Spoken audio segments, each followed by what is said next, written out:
सभी को नमस्ते, वेरी गुड आफ्टरनून। मुझे उम्मीद है कि आपको मज़ा ही आ रहा है ये चैप्टर को तो पढ़ने में। तो आज भी अपन अपने टॉपिक को कंटिन्यू करेंगे और पढ़ेंगे पवन ऊर्जा के बारे में। और 6th पॉइंट हमारा जो ऊर्जा का स्रोत है और वो है सौर ऊर्जा है, जिसको बोलते हैं सोलर एनर्जी। इसके पीछे का रिवाइज नहीं कर रहा हूँ, करूँगा तो फालतू ही और ज़्यादा लंबा हो जाएगा वीडियो। तो बेहतर है कि अपन आगे का पढ़ लेते हैं। कल वाला अपन ने बहुत ही अच्छे से पढ़ा था, तो आज भी कुछ कुछ मेन पॉइंट्स मैं आपको बताऊंगा। पेन पेपर लेके बैठना और लिखते जाना साथ के साथ में। और साथ ही साथ जो टेस्ट हो रहे हैं उनको देते रहा करो, आप लोग पढ़ते रहा करो। एग्जाम की तैयारी बोर्ड की अभी से करते रहा करो। ये मत सोचा करो कि अभी तो बहुत समय है, बाद में पढ़ लेंगे, ऐसा बिल्कुल नहीं। और समस्याएं हो तो दिए हुए नंबर पर संपर्क कर सकते हो ना, कहाँ दिक्कत आ रही है। तो अब इसके बाद क्या है, देखो हमारे पास में सबसे पहले पवन ऊर्जा है, जिसको बोलते हैं हम लोग विंड एनर्जी। तो सबसे पहली बात, ये जो दोनों हम स्रोत पढ़ रहे हैं, ये दोनों के दोनों कैसे हैं, नवीकरणीय, या जिनको बोल सकते हैं रीन्यूएबल। क्यों बोल रहे हैं ऐसा, क्योंकि इनको आप काम में ले लो, फिर काम में ले लो, फिर काम में ले लो। भाई कपड़े आज से हम लोग हजारों साल पहले भी सुखा ही रहे थे धूप में, और साथ ही साथ हवा भी चलती है तो वो उसके पानी को जो बूंद है उसके अंदर वो ले जाती है। आज भी सुखा रहे हैं, धूप तब भी आ रही थी, धूप आज भी आ रही है।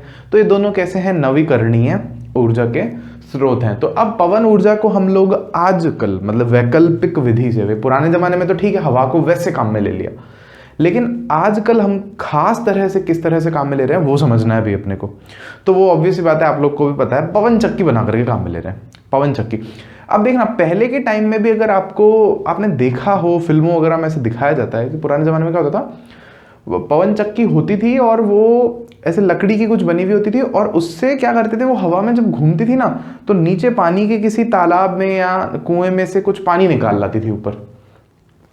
तो ये भी टेक्निक पहले यूज में ली जाती थी, लेकिन आज बस हम क्या कर रहे हैं, उसी को यूज कर रहे हैं, उपयोग में ले रहे हैं विद्युत धारा बनाने के लिए। और विद्युत धारा बनाने का कंसेप्ट वही है कि क्या करेंगे, वो जब घूमेगी पवन चक्की तो उससे टरबाइन को घुमाएंगे, टरबाइन जब घूमेगा तो उससे क्या घूमेगा, हमारा डायनामो घूमेगा। और डायनामो क्या है, असल में जनरेटर है, जिससे विद्युत धारा का उत्पादन होगा। बहुत सरल सी बात है। तो देखो अब अपन इसके कुछ एक लाभ देखेंगे और हानियां भी देखेंगे, और साथ ही साथ ये भी समझ लेते हैं कि दुनिया में सबसे बड़ा कहाँ पर है, और ये जो विंड फार्म है, और विंड फार्म है क्या। तो सबसे पहले सुनो यहाँ पर, अब ये जो विंड मिल है या जो ये पवन चक्की है, इसको हम लोग लगाते हैं कुछ ऊंचाई पर, और ऊंचाई पर लगा करके नीचे इसको कुछ एक दृढ़ आधार दिया जाता है, और ऊपर ये पंखा। आपने वो मिस्टर बीन देखा होगा, मेरे को याद है वो मिस्टर बीन में वो घूमने जाता था पवन चक्की के इधर कुछ। तो ये ज़रूर आपकी भी बचपन की यादें होंगी इस तरह की टीवी देखने वाली। तो ये कुछ है हमारी पवन चक्की। अब बात यहाँ पर एक अजीब ये है, अजीब तो क्या कहें, कि एक पवन चक्की ना बहुत ज़्यादा विद्युत ऊर्जा का उत्पादन नहीं करती। तो इसके लिए फिर क्या करना पड़ता है कि हमको बहुत सारी एक जगह पर लगानी पड़ती है, ताकि फिर उन सब से जो विद्युत धारा बन रही है, जो ऊर्जा बन रही है, विद्युत विभवांतर बन रहा है, पोटेंशियल डिफरेंस, उसको जोड़ दें और फिर जो है उसको आगे तक पहुंचाया जाए। तो अब समझना, ऐसी जगह जहां पर हम लोग बहुत सारी पवन चक्कियों को लगा देते हैं, मान लो एक बहुत बड़ी खाली जमीन है और वहां पे क्या खास बात है कि हवा भी बहुत तेज चलती है, तो उस पूरी जगह पे हम खूब सारी दूर दूर पवन चक्कियों को लगा देते हैं और उनका जो भी उत्पादन है उसको जोड़ देते हैं। तो ऐसी जगह को हम लोग बोलते हैं विंड फार्म, या इसको हिंदी में अगर हम कहें तो पवन ऊर्जा फार्म इसको बोल सकते हैं। फार्म एक तरह से खेत के लिए ही है, लेकिन यहाँ पर इसको विंड फार्म हम लोग बोलते हैं, पवन फार्म। क्लियर हुई बात आप सबको।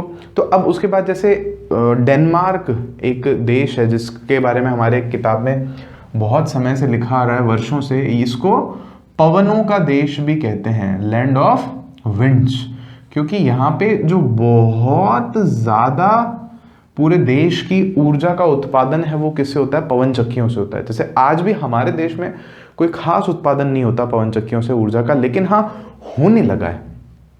और क्या क्या चैलेंजेस हैं वो देखेंगे तो समझ में आ जाएगा अपने को और ज़्यादा। उसके अलावा हमारी किताब में लिखा है कि हमारे देश में भी 2-3 राज्य हैं जहां पर ये संभावनाएं ज़्यादा हैं, पवन चक्की को लगा करके ऊर्जा के उत्पादन की संभावना जहां पर ज़्यादा है और वहां पे उत्पादन होता भी है। कौन से राज्य हैं, राजस्थान है, गुजरात है, और उसके अलावा जो हमारा जो कोस्टल रीजन है, जो ना दक्षिणी क्षेत्र है हमारे देश का, वहाँ पे जैसे कन्याकुमारी है, या जैसे जो तमिलनाडु, केरल, ये जो राज्य है नीचे जहाँ पे समुद्री तट है, वहाँ पे हवा चलती तेज, तो वहाँ पर भी संभावनाएं हैं ज़्यादा विद्युत उत्पादन हो सकने की। किससे? विंड मिल से। अब देखो जैसे हमारी किताब में लिखा है कि भारत में गुजरात और तमिलनाडु में पवन चक्कियाँ हैं, और साथ ही साथ यहाँ पे लिखा है कन्याकुमारी के पास में सबसे बड़ा जो है पवन ऊर्जा फार्म स्थापित किया गया है, जो कि 380 मेगावाट, कहाँ पर? तमिलनाडु में। मैं लिखता हूँ यहाँ पे तमिलनाडु में 380 मेगावाट इसकी क्षमता लिखी गई है। अभी मैं आपको ये भी बताऊंगा कि ये मेगावाट क्या है, लेकिन पहले आप ये सुनो। तो ये तमिलनाडु में लिखा हुआ है, लेकिन मैंने वैसे अभी एक और इन्फॉर्मेशन देखी है, तो ये इसको आप नोटिस करेंगे तो चाइना बहुत आगे निकल चुका है इन बातों में भी। चाइना में एक जगह है ऐसा कुछ करके, घासू, धांसू नहीं है, घासू, चाइना, ये विश्व का सबसे बड़ा विंड फार्म है यहाँ पे।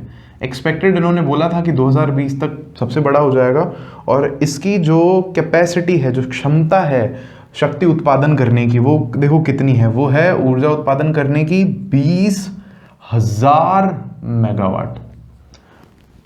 अब समझना, आप ये मेगावाट क्या है उसको बताते हैं अभी आपको। तो मेगा जो है, मेगा एम जो लिख रहे हैं अपन, इसको बोलते हैं मेगा, एम से लिखते हैं, कैपिटल एम से। ये बराबर होता है 10⁶ के, मतलब बहुत सिंपल में बोले तो 10 लाख। ठीक है, ये 10⁶ के बराबर होता है मेगा। एक मेगा, एक एम का मतलब इतना होता है। तो अगर इसकी बात करें तो 380 × 60 वाट, इतनी ऊर्जा की बात वहां पर हो रही है। तो इतनी ऊर्जा की बात यहां पर हो रही है, 380 × 10⁶ मतलब 60 वाट। अब इसका मतलब क्या है? तो मैंने सोचा मैं आपको बताता हूं कि यार 1 वाट का क्या मतलब है। ठीक है, तो देखो समझना, 1 वाट को हम कैसे समझेंगे, क्योंकि समझना तो जरूरी है ना, फिर ये चीज समझ में आएगी यहाँ पे। तो वाट आता कहाँ से? शक्ति से आता है। शक्ति क्या है? कार्य करने की जो है दर, या ऊर्जा को खर्च करने की जो दर है। भाई 1 सेकंड में आप कितनी ऊर्जा को खर्च कर रहे हो, वही क्या है? हमारा शक्ति। तो ये तो वाट हो गया। और अगर देखा जाए तो ये है कि भाई 1 जूल ऊर्जा को आप अगर 1 सेकंड में खर्च कर रहे हो, तो वो किसके बराबर है? 1 वाट शक्ति के। सही बात है। तो अब हमें समझना क्या है कि यहाँ पे 1 जूल का मतलब क्या है। 1 जूल असल में क्या है? जैसे मैंने आपको बताया था कि 1 न्यूटन बल कितना होता है।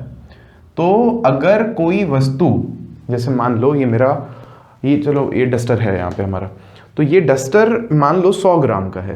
तो इसको अगर हम यहाँ रख दें, तो ये पृथ्वी पर, ये जो इस पर ये नीचे की तरफ बल लग रहा है ना, नीचे की तरफ, ऊपर से नीचे की तरफ, ये है 1 न्यूटन बल। 100 ग्राम की चीज पर ऊपर से नीचे की तरफ जो पृथ्वी पर जो गुरुत्वीय बल लग रहा है, ये कितना है? लगभग 1 न्यूटन के बारे में।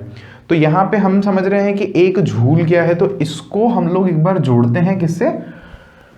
बल से। तो हमने सीखा है कि जो कार्य है उसकी परिभाषा के हिसाब से क्या होता है? कार्य बराबर बल गुणा विस्थापन। तो विस्थापन को हम लोग यहाँ पे डी से लिख रहा हूं मैं। ठीक है, वैसे एस से लिखते हैं, लेकिन यहाँ डी से लिख रहा हूं मैं, क्योंकि एस से फिर सेकंड भी लिखा हुआ है तो आप कंफ्यूज हो जाओगे।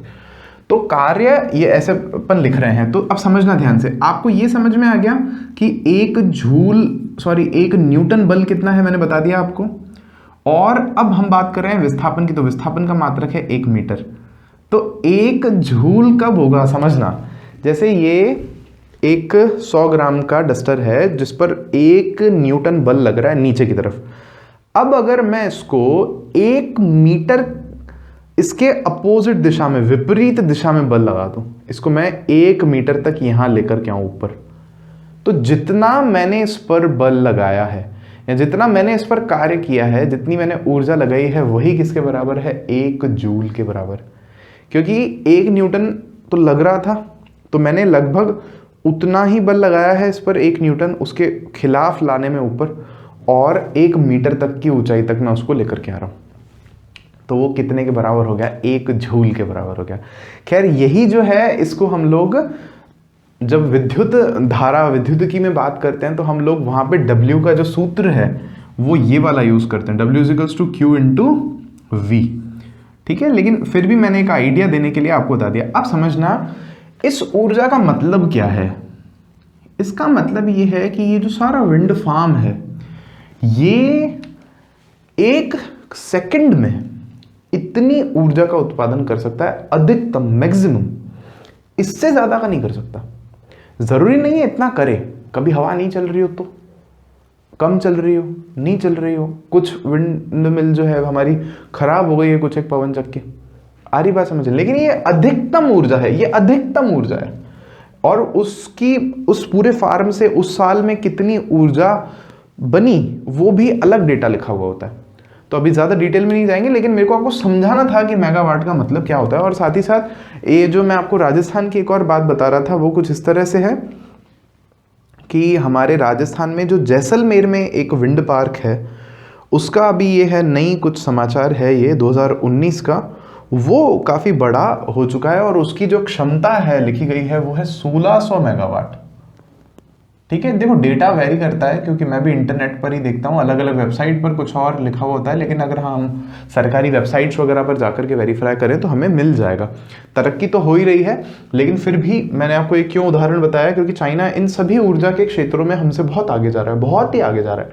मतलब हमें बहुत ज़्यादा ज़रूरत है, बहुत ज़्यादा हमारे देश को मेहनत करने की, बहुत ज़्यादा पढ़ने की, बहुत ज़्यादा होशियार बनने की, ताकि हम हमारे देश में इतना कुछ कर सके। तो अब क्या है, देखो उसके बाद हमारे पास में है इसकी खास बातों की बात कर रहे हैं और फिर इसकी चुनौतियों की बात करेंगे।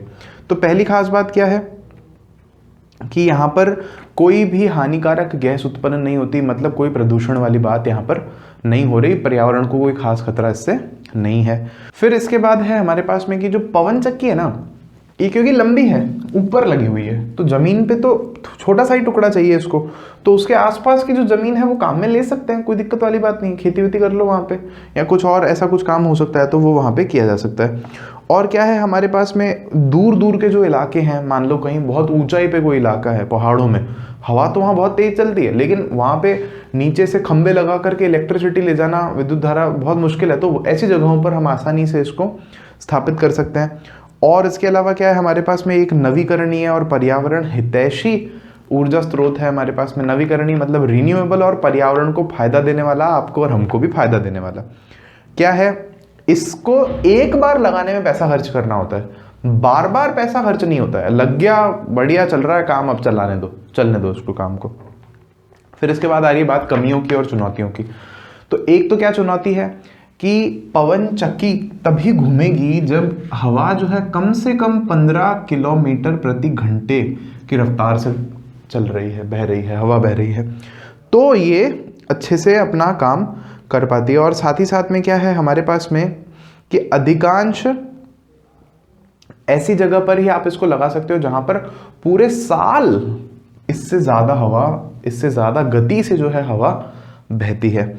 उसके बाद है हमारे पास में एक आध और पॉइंट्स की, जैसे कि मान लो कभी तूफान आ गया, कभी बाढ़ आ रही है, कभी आंधी आ रही है, तो कभी कैसे विद्युत ऊर्जा का उत्पादन हो रहा है, कभी कैसे हो रहा है। और साथ ही उन्हीं तूफानों में, आंधियों में, धूप में, ये जो पूरा ये जो यंत्र है इस पर क्या थपेड़े लगते रहते हैं प्रकृति के, तो इसके तोड़ फूट हो सकती है, बार बार मरम्मत करना पड़ सकता है, तो ये एक और चुनौती है। और साथ ही साथ यहाँ पर क्या है कि बहुत सारी हमें एक साथ लगानी पड़ती हैं, और क्योंकि हमें बहुत सारी एक साथ लगानी पड़ती है तो बहुत बड़े ज़मीन की आवश्यकता होती है। और कितने ज़मीन की, जैसे मैं आपको यहाँ बताऊँ, हमारी किताब में लिखा है 1 मेगावाट अगर हमारे पास में जनयंत्र बनाना है ना हमको, 1 मेगावाट शक्ति का, ऊर्जा का, तो वो उसके लिए हमें 2 हेक्टेयर ज़मीन की ज़रूरत होती है, बहुत ज़्यादा बड़ी ज़मीन की ज़रूरत होती है, इतनी सारी हमें पवन चक्कियाँ वहाँ पे लगानी पड़ेंगी। और एक और बात है, ये एक बड़ी समस्या मेरे को लगती है पर्सनली, तो शोर काफ़ी होता है इनमें। तो ऐसा नहीं है कि पवन चक्की भी घर के पास ही बना दो फिर वहीं रहने लग जाओ, बहुत ज़्यादा शोर करती है चलने में, तो एक थोड़ी ये भी समस्या है। खैर, उसके बाद एक आखिरी जो है कमी, इसमें चुनौती बड़ी जो मुझे भी पर्सनली लगती है, वो है जो आरंभिक लागत है ना इसकी, शुरू में जो पैसा लगाना पड़ रहा है वो भी बहुत ज़्यादा होता है। तो आपके मेरे बस की बात नहीं है कि अपन 2-4 पवन चक्की लगवा देंगे छत पे अपने घर पे, ठीक है। पवन सुत हनुमान की जय बोल के अपन बढ़ते हैं आगे। तो अब जो है अपन बोर्ड को मिटा करके, बाकी मतलब जगह बना करके बढ़ रहे हैं आगे, किस पे, सौर ऊर्जा के लिए बात कर रहे हैं, जिसको हम लोग बोलते हैं सोलर एनर्जी कहाँ से मिल रही है हमें? सूरज से, एकदम मुफ्त में। अगर आप सोच करके देखो, हमें सूरज जो है हर महीने एक बिल भेजने लग जाए कि भैया आपने इतनी हमारी बिजली यूज़ कर ली, बिजली का लाइट यूज़ कर ली, उसका बिल दो, तो हमारे तो बत्ती गुल हो जाएगी ऊपर से इतना सारा हमें बेनिफिट मिलता है सूरज से। तो अब देखो, सौर ऊर्जा जो है ये एक नवीकरणीय स्रोत है, मतलब रिन्यूएबल है, कोई नुकसान नहीं है इससे, वापस बार बार इसको यूज़ कर सकते हो। हाँ, ये ज़रूर है कि 4-5 करोड़ साल से हमें सूरज से जो है ऊर्जा मिल रही है और अगले 4-5 करोड़ साल तक मिलती रहेगी। एक उम्र बताई है वैज्ञानिकों ने कि जब क्या होगा, सूरज का जो ईंधन है जो जल रहा है उसमें वो खत्म हो जाएगा। इसका आएगा अभी एंड में आएगा पार्ट के, जो न्यूक्लियर फिजन है वहाँ बताएंगे आपको। तो वो खत्म हो जाएगा उसका ईंधन, फिर वो क्या करेगा, फैलेगा करेगा, अलग अलग थ्योरी है, अभी छोड़ो। तो अभी यहाँ पर क्या है, 4-5 करोड़ साल अपन नहीं होंगे तब, आपको टेंशन लेने की बिल्कुल ज़रूरत नहीं है, तब सूरज नहीं होगा। और ऐसे अंग्रेजी कोई पिक्चर भी बनी हुई है, द डे आफ्टर टुमारो है शायद, ऐसा कुछ करके, जो भी है, मतलब बर्फ़ जम जाती है उस पिक्चर में, पूरा ऐसा दिखाते हैं कि सूरज बेचारा कमज़ोर हो जाता है, और भी ऐसे एक आध पिक्चरें बनी हुई है। तो अब यहाँ क्या है कि सूरज की जो ऊर्जा है इसको हम सदियों से काम में लेते हुए आ रहे हैं। हमारे जो पूर्वज हैं वो सब कैसे कपड़े सुखाते हैं अपन धूप में, सबको ध्यान है। या अगर अपन कोई सब्जी वब्जी बनाते हैं या अचार वचार भी बनाते हैं तो उनको भी धूप में रखने का कुछ रहता है। तो उसके अलावा भी हम खुद को भी सेकते रहते हैं धूप में। साथ ही साथ हम बोले या ना बोले, पेड़ पौधे जो है सारे के सारे प्रकाश संश्लेषण सूरज से ही तो कर रहे हैं। हाँ, बस ये क्या है कि आजकल हमने एक वैकल्पिक विधि, एक नई विधि भी डेवलप कर ली है जिससे हम सूरज की ऊर्जा का उपयोग और भी ज़्यादा बेहतर तरीके से कर पाते हैं विद्युत धारा के उत्पादन में, जिसके बारे में अभी हमें थोड़ा बहुत समझना है। बहुत ही इंटरेस्टिंग है, बहुत काम का है, क्योंकि ये एक ऊर्जा का ऐसा स्रोत है जिसको आप और मैं अपने घर की छत पर लगा सकते हैं, और इसमें सरकार भी अपनी हेल्प करती है। तो अभी बात करेंगे उस पर भी। सबसे पहले सूरज की इस ऊर्जा को 3 मुख्य तरीके से हम काम में लेते हैं। कितने तरीके से? 3 तरीकों से। 3 तरीकों में से पहला तरीका कौन सा है, ध्यान से देखना। पहला तरीका मैं इजी वाला ले लेता हूं, फिर अपन अपने टफ वाले पे चलेंगे। पहला तरीका है, हम सूरज की ऊर्जा को प्रकाश संश्लेषण से, हम नहीं, मतलब प्रकाश संश्लेषण कौन करते हैं? पेड़ पौधे। तो वो सारे प्रकाश संश्लेषण या फोटोसिंथेसिस करके ग्लूकोज बनाते हैं, अलग अलग जो शुगर्स हैं उनको बनाते हैं, हमको फल फ्रूट बना करके देते हैं, सब कुछ देते हैं। खाना पीना मतलब देखा जाए तो इसी से ही है। अगर ये नहीं हो तो हमारे पास कुछ नहीं है खाने को। क्यों? क्योंकि इनको ही खाते हैं फिर जानवर, और फिर काफ़ी सारे जो बड़े जानवर हैं वो उन जानवरों को, या जो इंसान है वो उन जानवरों को खाते हैं। तो घूम फिर करके तो सब कुछ यहीं से आ रहा है। तो ये बहुत इंपॉर्टेंट है, बल्कि हम इस पर अभी चर्चा नहीं करेंगे, लेकिन हम जो जैव प्रक्रम वाला पार्ट है वहाँ पर इस पर चर्चा कर चुके हैं। दूसरी विधि क्या है कि हम विभिन्न उपकरणों की सहायता से जो है सूर्य की ऊर्जा को, ऊष्मा ऊर्जा को किस में बदलते हैं हम लोग? हमारे काम में आने वाली ऊष्मा में। तो यहां वैसे मेरे को ऊष्मा नहीं लिखना चाहिए था, यहां पे हमें सूर्य प्रकाश लिख देना चाहिए। तो सूर्य के प्रकाश को ऊष्मा ऊर्जा में कैसे समझना? अभी जैसे मान लो हमारे पास में क्या है, वो सौर कुकर जिसको बोलते हैं, या सोलर कुकर बोलते हैं। एक तो प्रेशर कुकर अपन घर में काम लेते हैं, ये है हमारा कौन सा अलग उपकरण, एक सौर कुकर। अब इसमें क्या होता है, सौर कुकर में क्या होगा, उस पर दिमाग लगाते हैं अपन थोड़ा सा, क्योंकि प्रश्न एग्जाम में आता है कभी कभी कि एक सौर कुकर में किस तरह लेंस या किस तरह से दर्पणों का उपयोग किया जाता है, उसको चित्र बना करके बताओ। देखो बहुत सरल है। एक क्या है, आपके पास एक ऐसा पात्र है। अब ये पात्र आप, क्योंकि इसको गर्म करने के लिए बनाया जा रहा है, तो आपको इस पात्र को ऐसा बनाना चाहिए कि ये उस धातु का हो जिसकी ऊष्मा चालकता बहुत ज़्यादा अधिक हो, ऊष्मा को ग्रहण कर ले और उसका चालन कर सके प्रॉपरली। अब दूसरी बात, हम यहाँ पे वो धातु के बाद क्या ध्यान देंगे कि इसका जो रंग है वो काला होना चाहिए। क्यों? क्योंकि जो काला रंग होता है वो ऊष्मा का 100% अवशोषक होता है, मतलब 100% वो हीट एनर्जी को अब्जॉर्ब कर लेता है, खुद में हीट एनर्जी को दबा लेता है। तो इसीलिए आपने ध्यान दिया होगा ना, धूप में अपन जाते हैं तो अपने जो बाल हैं इनसे खोपड़ी गर्मा जाती है, क्योंकि धूप में काला रंग है, तो काला रंग क्या करेगा, ठंड इसको गर्म कर देगा। तो इसीलिए क्या करते हैं, वो राजस्थान में देखा होगा ना आपने, वो बांधते हैं ऐसे, वो क्या पगड़ी है ना, पग बांधते हैं। वो पग तो खैर पंजाब में भी बांधते ही हैं, तो ये भी एक कारण है वो बांधने का। समझ रहे हो आप इस बात को? तो हमें धूप में तो क्या सफ़ेद रंग के कपड़े पहनने चाहिए, वो बात इधर आ जाओ अभी। जैसे भैंस होती है ना, भैंस बेचारी क्या काली है एकदम, मौसी भैंस, तो वो भैंस काली है, तो जैसे ही वो धूप में आती है तो वो बेचारी धूप से पूरा गर्म हो जाती है।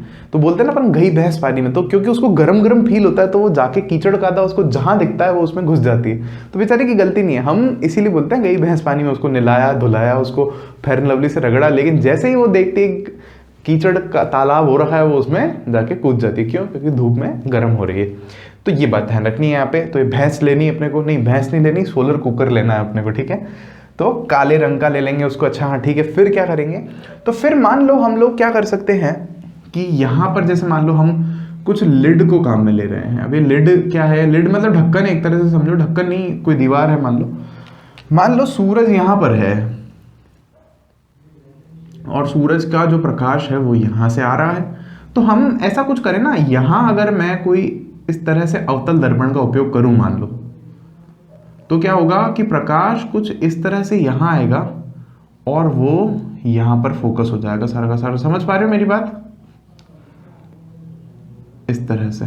और सिर्फ यही नहीं, बल्कि अगर हम चाहें तो इसमें भाई देखो स्थिति के हिसाब से लेंस का भी प्रयोग किया जा सकता है। अगर हम मान लो यहाँ पे उत्तल लेंस जो है हमारा, अगर उसको उपयोग में लें तो ये क्या करेगा? सारी ऊर्जा को एक जगह पे इकट्ठा करेगा, सारे प्रकाश ऊर्जा को कुछ ऐसे फोकस पे, तो वो गर्म होगा। अब जब गर्म होगा, इतनी सारी गर्मी वहाँ इकट्ठी होगी, तो अंदर अगर आप पानी रख दो तो पानी उबलेगा, या अंदर आप अगर चावल बनाना चाहो तो चावल बन जाएंगे। ऐसे है भी, हमारे देश में काफ़ी जगहों पर ऐसा होता भी है, ठीक है। सोलर कुकर्स हैं, तो आप ढूंढ सकते हो इसके बारे में ज़्यादा। तो ऐसे और भी जो है कुछ एक उपकरण हो सकते हैं, और उनसे भी अगर देखा जाए, अगर आप बहुत ज़्यादा कुछ गर्म वरम कर पा रहे हो तो शायद आप पानी को भाप में बदल पाओ या और ऐसे कुछ काम कर पाओ। तो ये दूसरा, इसमें सारे मेथड्स आ गए। वो कपड़े सुखाने वाला भी मान लो इसी में आ गया, सब कुछ इसी में आ गया जो परंपरागत हमारा था। तीसरा तरीका, ये थोड़ा अपने को ध्यान से समझना है। इसमें हम लोग क्या कर रहे हैं? सोलर सेल को काम में ले रहे हैं, सोलर सेल। और सोलर सेल की थोड़े अलग अलग नाम भी हैं। जैसे सोलर सेल को हम लोग फोटोवोल्टिक सेल भी बोलते हैं, या सिलिकॉन सोलर सेल भी बोलते हैं, या सिलिकॉन सौर सेल भी बोल सकते हैं। हिंदी में सौर, इंग्लिश में सोलर, तो वो थोड़ा हिंदी इंग्लिश अपना मिक्स हो जाता है यहाँ पे। और सेल कैसा है, मतलब ये आप देखोगे फोटो में कि भाई ये ग्रीन कलर का थोड़ा ऐसे कुछ होता है, ऐसे पट्टी जैसा, और बीच में से लाइन होती है इसमें। तो ये जो लाइन हमें दिख रही है ना, ये आप यूँ समझ सकते हो कि इसमें अंदर और भी लाइंस दिखती हैं खूब सारी। चांदी का उपयोग होता है और सिलिकॉन जो है उसका उपयोग होता है। और सिलिकॉन भी एक विशेष प्रकार की आती है, उसका खास करके यहाँ पर उपयोग होता है। सिलिकॉन बहुत सारी है पृथ्वी पे, लेकिन वो जो विशेष प्रकार की है वो थोड़ी कम होती है। तो करते क्या है कि इसको जैसे मान लो कहीं ऐसे लगा दिया गार्डन वार्डन में, पार्क वार्क में, और फिर इसको नीचे एक तार वार से जोड़ देते हैं। यहाँ पे एक डब्बा होता है जिसमें क्या होगा, बैटरी होगी। तो यहाँ से क्या होगा कि विद्युत ऊर्जा बनेगी और वो इस बैटरी में संचित हो जाएगी। और यहाँ से मान लो एक बल्ब लगा हुआ है, यहाँ पे ऐसे वो निकला हुआ रहता है ना ऊपर से, और उसमें यहाँ नीचे एक बल्ब है मान लो इस तरह से।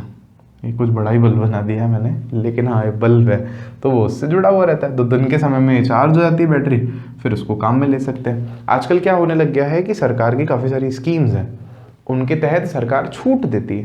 जैसे आप अगर अपने घर पे लगाना चाहते हो तो कुछ पैसा सरकार कहेगी कि हम दे रहे हैं, और कुछ पैसा आप दे दो और ये खरीद लो, इतने इतने वाट का है, और आपके घर पे छत पे इसको लगा दो। तो बहुत अच्छी स्कीम्स हैं। खैर, तो बात हुई है। लेकिन अब यहाँ इंटरेस्टिंग बात क्या है कि ये जो एक सोलर सेल है या जो सौर सेल है, ये लगभग 0.5 से लेकर के 1 वोल्ट तक जो है विभवांतर को जनरेट करता है। तो ये कोई बहुत ज़्यादा नहीं है, बहुत कम है। तो ऐसे क्या करते हैं, बहुत सारे सोलर सेल को मिलाकर के सोलर पैनल बनाते हैं। देखो छोटा सा फर्क है, एक है सोलर सेल और एक है सोलर पैनल, ठीक है। इंग्लिश में भी इसको सोलर पैनल ही कहा जाता है। तो जब ऐसों को बहुत सारों को जोड़ देते हैं तो सोलर पैनल बनाते हैं, और ऐसे बहुत सारे सोलर पैनल लगे हुए होते हैं, और उसको सोलर फार्म कहते हैं हम लोग, है ना, ठीक है। सोलर फार्म, जैसे वहाँ विंड फार्म था, यहाँ पे सोलर फार्म है। तो ऐसे आजकल क्या हो रहा है, दुनिया भर में बहुत सारे सोलर फार्म लगाने की बात चल रही है। क्यों चल रही है, समझना इस बात को। नासा की वैज्ञानिकों की जो शोध है वो ऐसा बताता है कि सूरज 1 घंटे में जितनी ऊर्जा हमको देता है, जितनी ऊर्जा पूरी पृथ्वी पर वो 1 घंटे में भेज रहा है, वो हम सब पूरे पृथ्वी के लोग 1 साल में भी उसका उतना उपयोग नहीं करते ऊर्जा का। तो बहुत ज़्यादा ऊर्जा आ रही है पृथ्वी पर। मतलब अगर पूरे विश्व का नक्शा ले लें ऐसे यहाँ पे मान लो, और उसका इतना सा हिस्सा अगर हम सोलर पैनल से ढक दें पूरा, तो पूरी पृथ्वी को उससे ऊर्जा मिल सकती है बहुत अच्छे मतलब तरीके से, और कोई इससे कोई धुआं नहीं होगा और कोई कुछ नहीं होगा। तो अभी जैसे पेट्रोल बहुत ज़्यादा महंगा हो गया है, तो आने वाले भविष्य में यही ऊर्जा का स्रोत हम लोग ज़्यादा काम में लेने वाले हैं। तो बेहतर होगा आप लगा लो यार अपने घर पे सोलर पैनल वगैरह, ठीक है। इसके अलावा इनका उपयोग और कहाँ होता है, तो इनका उपयोग होता है और हमारा उसमें अंतरिक्ष यानों में, ठीक है। सोलर पैनल का इसी का उपयोग अंतरिक्ष यान, जैसे अपना मार्स ऑर्बिटर मिशन गया है, यहाँ भी और दूसरे ग्रहों पर मिशन भेज रहे हैं। शनि ग्रह पर मिशन भेज चुका है अमेरिका। फिर उसके अलावा हम और चांद पर वापस मिशन भेज रहे हैं।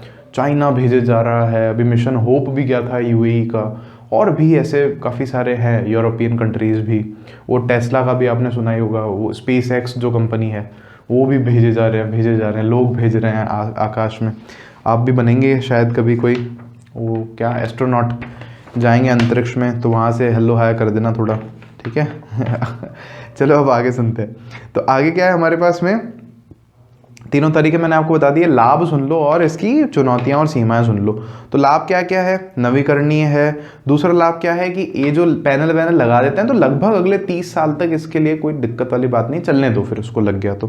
फिर इसके बाद क्या है हमारे पास में, सरकार द्वारा छूट के कार्यक्रम हमें दे ही रखें, जिससे फ़ायदा ही फ़ायदा है अपने को, और कहीं भी लगा सकते हो, छत पर लगा दो, कोई दिक्कत वाली बात नहीं। अब चुनौती क्या होगी, सीमाएँ क्या है भाई, नुकसान क्या हो सकता है। तो एक तो गड़बड़ ये है कि भाई अगर मान लो आपके पास केवल यही ऊर्जा का स्रोत है, तो अगर कभी बादल ही बादल हैं 3-4 दिन तक, अगर धूप ही नहीं निकली तो फिर क्या, तो 3-4 दिन तक बिजली नहीं बचेगी आपके पास में। अच्छा, दूसरी क्या समस्या है, दूसरी समस्या ये है कि रात के समय में तो सूरज होता नहीं है, तो फिर अगर आपके पास बहुत बड़ी बैटरी नहीं है उस ऊर्जा को संचित करने के लिए, तो फिर रात के समय में आपके पास कुछ नहीं होगा। अब समस्या यहीं आ रही है घूम फिर करके कि वो बैटरी एक बड़ी समस्या है, बैटरी महंगी भी ज़्यादा है, और वो बैटरी जब खराब हो जाती है तो पर्यावरण के लिए हानिकारक भी है। भाई ये ऊर्जा का स्रोत नहीं है, लेकिन उस ऊर्जा को स्टोर करके रखने के लिए, भर के रखने के लिए बैटरी चाहिए, और वो बैटरी महंगी भी है फिर, तो इसलिए जो इसकी लागत है वो थोड़ी बढ़ जाती है। आई बात समझ में आपको ये। फिर इसके अलावा फायदे वाली बात तो एक खैर ये भी है कि कहीं पहाड़ों वहाड़ों में आप जा रहे हो कहीं पर, वहाँ कुछ नहीं है बोला, विंड मिल तो लगाएंगे नहीं, पवन चक्की तो बहुत महंगी पड़ जाएगी और बहुत सारी लगानी पड़ेंगी। तो ये तो फिर भी है कि चलो एक जने की छत पे भी अगर लग गया तो उसका काफ़ी सारा काम निकल जाएगा। तो दूर दराज के क्षेत्रों में, छोटे छोटे गाँवों में, छोटी छोटी जगहों पर भी इसको अपन लगा सकते हैं। तो ये हैं इसके फ़ायदे ही फ़ायदे। खैर अच्छा स्रोत है कुल मिलाकर के अगर अपन बात करें तो। अब उसके बाद क्या है हमारे पास में, विशिष्ट श्रेणी वाली एक वो विशिष्ट श्रेणी की सिलिकॉन यूज़ करते हैं इसके लिए, वो भी मैंने आपको बता दिया कि ये भी एक समस्या हो सकती है। बाकी आप लोग लगवा सकते हो अपने घर पे, स्कीम्स का जो है गवर्नमेंट का अपने अपने राज्य में आप पता कर सकते हो, राज्य की सरकारें भी इसमें मदद कर रही हैं, तो कोई समस्या वाली बात नहीं है। एक छोटी सी बात मैंने आपको बोली ना, अंतरिक्ष में जब जाओ तो हल्लो हाय कर देना, तो वो एक ऐसा चुटकुला है कि बच्चा एक छोटा था, तो बच्चा को पापा जी पूछते हैं कि बेटा आप फिर बड़े हो क्या बनोगे, तो 4ठी-5वीं क्लास का बच्चा है, तो वो बोलता है कि मैं ना हवाई जहाज उड़ाऊंगा, मैं बड़ा होकर हवाई जहाज। तो पिताजी बोलते हैं अच्छा बेटा वाह वेरी गुड। तो पिताजी बोलते हैं अच्छा फिर कहाँ से कहाँ उड़ा के जाओगे, तो बोले पिताजी मैं तो ना पूरे दुनिया में घूमूंगा, फिर भारत में भी घूमूंगा यहाँ पे। अच्छा बोले ठीक है वेरी गुड। तो पिताजी बोलते हैं अच्छा फिर एक बात बताओ, आप अपने घर के ऊपर से जब हवाई जहाज को लेकर के जा रहे होगे तो फिर हमें पता कैसे चलेगा कि आप निकले हो। तो बच्चा सोच में जाता है हाँ बात तो सही है, कैसे बताए, तो पापा मैं ना ऊपर से जाते बम डालता हुआ जाऊंगा, बम कर दूंगा मैं उसको। ठीक है, तो बच्चे बड़े शरारती होते हैं। अब हमारे को इसके बाद में वैसे तो क्या पढ़ना है, 7th है हमारा पॉइंट, समुद्रों से ऊर्जा। तो एक बार समय के लिए देखते हैं अपने पास कितना समय, क्योंकि इसमें 3-4 टॉपिक्स हैं, ठीक है। तो हम देखते हैं कि कितना हम लोग पढ़ पाते हैं। मैं इस बोर्ड को भी साफ कर देता हूँ। अब देखो बोर्ड तो साफ कर दिया है मैंने। समुद्र से जो हमें ऊर्जा मिलती है, इसमें भी हमारे पास में ना 3 तरीके हैं। तो जैसे एक है हमारा, पहला है ज्वारीय ऊर्जा है, इसको इंग्लिश में हम लोग बोलते हैं टाइडल एनर्जी। तो तो यहाँ पे एक बात मैं आपको पहले बता दूं कि आज समय थोड़ा ज़्यादा हो गया है, तो अपन क्या कर रहे हैं, इसको अभी पढ़ लेते हैं टाइडल एनर्जी वाले को, इसके बाद जो है अगले से कंटिन्यू करेंगे। और समुद्रीय जो ऊर्जा है उसकी लाभ और जो हानियां हैं या जो सीमाएं हैं वो हम लोग एक साथ ही देखेंगे, तीनों की अलग अलग से इनकी नहीं देखेंगे, ठीक है। उससे अपना टाइम बचेगा, क्योंकि है तो समुद्र से ही ऊर्जा मिलने वाली। टाइडल मतलब टाइडल हम लोग ज्वार भाटा जो आता है उसको बोलते हैं। तो यहाँ पर आ जाओ, इसको समझ लेते हैं, जल्दी आज का रैपअप करते हैं इस वीडियो का। तो टाइडल ऊर्जा, आप सबने अपनी किताबों में ज़रूर एक शब्द पढ़ा होगा, ज्वार भाटा। ये टॉपिक जो है बहुत अच्छे से आपको ज्योग्राफी में पढ़ाया जाता है 11वीं 12वीं कक्षा में, भूगोल में। तो ज्वार भाटा को इंग्लिश में हम लोग कहते हैं हाई टाइड और लो टाइड। क्या होता है, पृथ्वी पर चंद्रमा के कारण भी खिंचाव का बल लगता है, गुरुत्वाकर्षण बल, और साथ साथ में सूरज का भी थोड़ा होता है। तो जब मान लो पृथ्वी इधर है, इधर चंद्रमा आ गया और इधर सूरज आ गया, तो दोनों मिल करके इधर के पानी को खींचते हैं ऊपर, तो वो पानी उस इलाके में थोड़ा ऊपर आ जाता है, तो इसको हाई टाइड बोलते हैं। और वैसे जहाँ चंद्रमा होता है उसको लो टाइड बोलते हैं। आपको बस इतना ध्यान रखना है कि पानी जब ऊपर है तो उसको हाई टाइड बोल रहे हैं। समुद्र में पानी ऊपर चढ़ता है, फिर नीचे जाता है, फिर ऊपर चढ़ता है, फिर ऐसा दिन में काफ़ी बार होता है, 3-4 बार होता है दिन में। तो इस ऊर्जा का हम उपयोग कर सकते हैं क्या? तो इस ऊर्जा का उपयोग करने के लिए हम क्या करते हैं, 2-3 तरीके हैं। हालांकि किताब में नहीं बताया रखा है, किताब में तो बस लिखा हुआ है कि ऐसे ऐसे होता है, लेकिन मैं आपको थोड़ा सा बता रहा हूँ। जैसे एक तरीका होता है टाइडल बराजेस बनाते हैं। अब ये टाइडल बराजेस को हिंदी में क्या ही बोलेंगे आप ही सोचते रहना, ठीक है, लेकिन मैं आपको बता देता हूँ है क्या, मतलब आप समझ जाओगे कैसे हो रहा है। कि आपने क्या किया, जैसे मान लो ये समुद्र का पानी है, इसको हालांकि टाइडल बांध बोल रहे हैं ये लोग, ज्वारीय बांध बना करके समुद्र किनारे पर काम में लेते हैं। तो ये समुद्र का पानी है, और यहाँ पर आपने क्या किया, मान लो एक चेम्बर बना दिया, ऐसे एक बांध जैसा कुछ बना दिया, और मान लो यहाँ पर है ना टरबाइन लगा हुआ है, ये आपका टरबाइन है इस तरह से कुछ, और यहाँ पर एक मान लो टंकी जैसा आप ही ने बना दिया ऐसे, ठीक है। और मान लो ये थोड़ा ज़्यादा ऊंचा है, इतना ऊंचा है।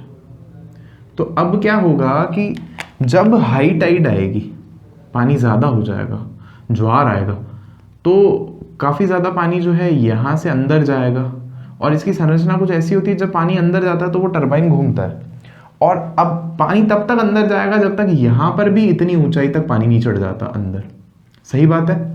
और फिर मान लो जब लो टाइड आती है, पानी नीचे जाता है, तो क्या होगा, अंदर का पानी वापस बाहर निकलेगा, और वो बाहर निकलेगा जब तक उसका स्तर इतना नहीं हो जाता, तो वो फिर जब जितना पानी बाहर निकलेगा तो वो उस टरबाइन को घुमाता हुआ जाएगा। बहुत सरल सी बात है। तो ये एक तरीका हो गया। एक तरीका होता है टाइडल फेंसेस का होता है, तो उनमें फेंसेस भी है और एक और भी तरीका है, मैं देख लेता हूँ एक बार। इनमें एक और तरीका है जो थोड़ा आप अच्छे से समझ जाएंगे आसानी से, ये है टाइडल टरबाइन। तो टरबाइन तो आपको पता ही है क्या चीज़ है। इसमें बस क्या कर रहे हैं, जैसे हम लोग पवन चक्की क्या लगाते हैं, बाहर लगाते हैं। विंड टरबाइन जो है, जो विंड मिल है, उसको हम ज़मीन पे लगाते हैं ऐसे हवा में, हवा उसको घुमाती है। वैसे ही हम लोग कुछ एक टरबाइन को पानी के अंदर लगाते हैं। अब पानी के अंदर भी क्या होता है, करंट फ्लो करती है। समुद्र में ओशियनिक करंट्स फ्लो करती हैं, जिनके बारे में आप अगर ज्योग्राफी लेंगे तो वहाँ पढ़ने को मिलेगा आपको। तो यहाँ क्या होता है, जैसे मान लो मैंने यहाँ पर अंदर एक टरबाइन लगा दी, तो जो पानी है वो तो बल्कि हमारे हवा से बहुत ज़्यादा घनत्व वाला है, तो ये तो बहुत ज़्यादा बल लगाता है, 100 गुना ज़्यादा बल लगाएगा। तो पानी क्या होगा, ओशनिक करंट्स के चलने के कारण कभी मान लो यहाँ आएगा, कभी जो है बहाव पानी का करंट्स का यहाँ पर होगा, तो वो उस टरबाइन को आते जाते हुए घुमाएंगे और उससे भी जो है ऊर्जा बनेगी। तो ये मैंने आपको एक आध तरीके बता दिए। अब एक काम करते हैं, अगला देखते हैं नेक्स्ट वीडियो में। वीडियो अच्छा लगा है तो लाइक कमेंट सब्सक्राइब करना बिल्कुल भी नहीं भूलना है, अपना प्यार देना है ढेर सारा, ठीक है क्या। बस जल्दी अब अपने को 1 मिलियन सब्सक्राइबर्स करने हैं, 1 मिलियन जितना बड़ा हो जाना है अपने को। चलो मिलते हैं आपसे, बाय बाय।